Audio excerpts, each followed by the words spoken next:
The funeral program trembled in Marcus Webb's weathered hands, and he couldn't bring himself to look at the photograph printed on the front. Not yet. The chapel was packed with faces he didn't recognize, hundreds of people spilling out into the parking lot, all of them crying for a woman whose name he'd never bothered to learn. She'd been the homeless lady to him for 3 years. Just another fixture on his morning commute, another person he'd trained himself not to see. But everyone else here seemed to know exactly who she was. They called her Rose. Marcus sat in the back row, his expensive suit a stark contrast to the worn jackets and faded dresses around him. He'd almost skipped this altogether, almost convinced himself he didn't owe her anything. But guilt had a way of settling into your bones, and his had been aching for 2 weeks straight, ever since the morning he'd driven past her usual corner and seen the flowers instead. The pastor stepped up to the microphone, a young woman with kind eyes and a voice that carried the weight of genuine loss. Rose Martinez touched more lives than most of us will ever know, she began, and Marcus felt something twist in his chest. Martinez. She'd had a last name. Of course she'd had a last name. Before we begin, the pastor continued, Rose left specific instructions. She wanted everyone here to know that if you're listening to these words, you mattered to her. Whether you shared one conversation or 1,000, whether you gave her $1 or just a smile, she saw you. She remembered you, and she loved you. Marcus's throat tightened. He couldn't recall ever smiling at her. 3 years of driving past that corner, and he'd mastered the art of looking through her as if she were made of glass. One by one, people approached the microphone to share their memories. A teenage boy talked about how Rose had helped him with his math homework every Tuesday after school, sitting with him on the library steps. A waitress described how Rose would come to the diner every Sunday morning, ordering just coffee but leaving elaborate drawings on napkins for the staff, each one personalized and beautiful.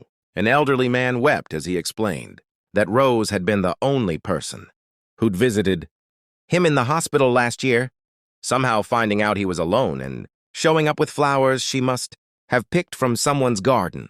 With each story, Marcus felt smaller. He thought about the morning he'd accidentally dropped his wallet while getting out of his car at that very intersection. Rose had called out to him, waving it in the air, but he'd just hit the locks on his Mercedes and hurried away, assuming she was trying to scam him.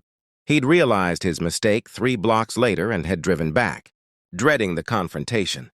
But she'd been standing exactly where he'd left her, wallet in hand, refusing the $20 bill he'd tried to give her. It's yours, she'd said simply, as if there'd been no other conceivable option. I'd like to share something Rose wrote, the pastor said, holding up a worn notebook. She kept journals, pages and pages of observations, thoughts, and prayers. This entry is from 6 months ago. She cleared her throat and began to read. Today I saw the man in the silver Mercedes again. He looks so sad. I don't think anyone else notices because he hides it behind expensive sunglasses and a stern expression, but I can see it in the way his shoulders sag when he thinks no one is looking. I pray for him every day. I pray he finds whatever he's lost. I pray someone shows him the kindness he's forgotten how to show himself. Marcus stood up abruptly, his chair scraping against the floor. Every head turned toward him, but he couldn't stay seated. He stumbled toward the exit, his vision blurring. The walls of the chapel suddenly suffocating. Outside, the October air hit his face like a slap, and he bent over, hands on his knees, trying to remember how to breathe. She'd prayed for him. Every day, a woman he'd ignored, diminished, and dehumanized had been praying for his happiness. You okay? A soft voice came from behind him. Marcus turned to find an older woman with silver hair and a face mapped with wrinkles, each one seemingly earned from smiling. She held out a bottle of water, and he took it gratefully. I didn't know her, Marcus managed to say. Not really. I saw her every day, but I didn't know her. The woman nodded knowingly. Rose had that effect on people.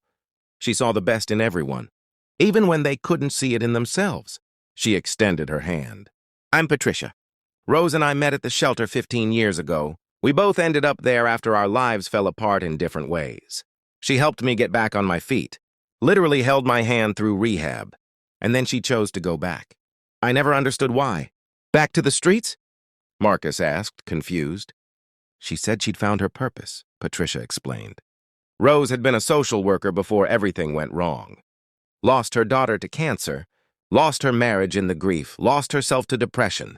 But somewhere in all that losing, she said she found something true. She realized she could help people by being where they were, not by standing above them. So she stayed. Marcus felt his carefully constructed worldview cracking. That doesn't make sense. She could have done more good with a home, with resources. Could she? Patricia's eyes held a gentle challenge. Or did she do exactly what she was meant to do? You're here, aren't you? Something brought you to this chapel today. She touched your life even if you didn't realize it at the time. Before Marcus could respond, a young girl approached. Maybe 7 or 8 years old, holding a drawing. Excuse me, she said shyly. Were you friends with Miss Rose? Marcus opened his mouth to say no, but the word stuck. I knew her, he said instead. She drew this for me, the girl said, showing him a picture of a butterfly with wings that seemed to shimmer, with every color imaginable. She said butterflies start as caterpillars and have to go through something hard to become beautiful. She said people are like that too, that the hard parts make us who we're supposed to be. The girl's mother called her name and she ran off, leaving Marcus holding the drawing. He stared at it, remembering suddenly that Rose had always worn a butterfly pin on her jacket, a small enamel thing that caught the light. Back inside the chapel, the service was ending. The pastor invited anyone who wished to share final words to come forward. Marcus found himself walking down the aisle before he'd consciously decided to move. At the microphone, he stood silent for a long moment, looking out at all these people who had truly known Rose, who had let her into their lives and been better for it. My name is Marcus Webb, he began, his voice cracking. And I'm ashamed to say I saw Rose almost every day for 3 years and never once saw her. Not really. I drove a car that cost more than most people here make in a year. And I used it as a shield. I was too important, too busy, too wrapped up in my own problems to acknowledge. A human being who showed up every morning, rain or shine, with a smile for everyone who passed. He pulled out his wallet, extracting a worn business card. 2 years ago, Rose handed me this when I was stopped at the light. I almost threw it away, but something made me keep it. He held it up. It's just a card with a phone number for a suicide prevention hotline. That's it. No message, no explanation. But she somehow knew. 6 months before that day, I'd been planning to end my life. I'd lost my wife to an affair, my son barely spoke to me, and my career felt like a prison I'd built myself. I'd been so close to giving up. The chapel was completely silent now. I didn't call the number, but I kept the card. And every time I saw Rose after that, even though I never acknowledged her, even though I kept my windows rolled up and my eyes straight ahead, I knew someone had noticed me. Someone had cared enough to try. It wasn't enough to fix me, but it was enough to make me curious about what might happen if I stayed. Marcus looked down at the photograph on the funeral program, finally allowing himself to see her clearly. Rose had a beautiful smile, the kind that reached her eyes and made you want to smile back. I'll never know how she knew. But I'm standing here today because a woman everyone else overlooked refused to overlook me. And the cruelest irony is that I only learned her name after she was gone. He folded the program carefully and placed it in his pocket, right next to the worn business card he'd carried for 2 years. So I'm here to say I'm sorry.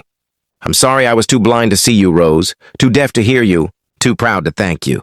But I see you now, and I promise I'll make sure your name isn't forgotten. Not Rose the homeless woman, but Rose Martinez, who chose love over comfort, connection over safety, and humanity over all the barriers we build to protect ourselves from each other. The congregation erupted in applause, but Marcus barely heard it.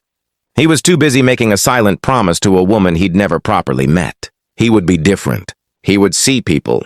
He would title her correctly in his mind and in his heart, not as the homeless lady, but as a teacher, a prophet, a reminder that the most profound acts of grace often come from the most unexpected places. After the service, Patricia found him in the parking lot. Rose would have liked what you said in there. I should have said it to her face, Marcus replied, his voice heavy with regret. Maybe, Patricia agreed.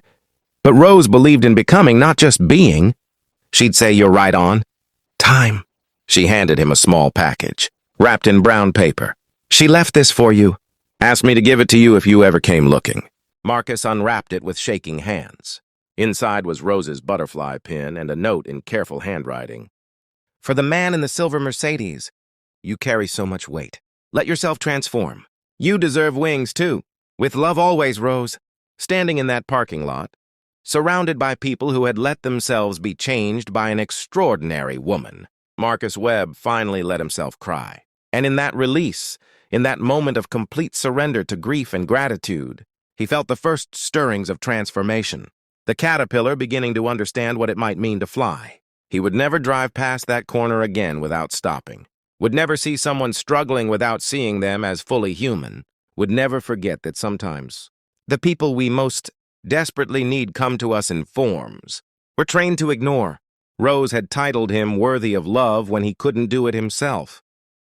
The least he could do was pass that grace forward, one person at a time, one moment of genuine connection at a time, because that's what she'd taught him, even through his willful blindness.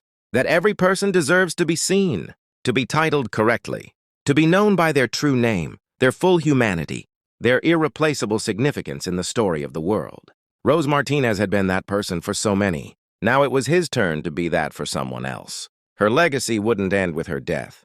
It would multiply through every life she'd touched, spreading outward in ripples that would reach shores she'd never see. And Marcus would make sure of it. Starting today, starting now, starting with learning to see,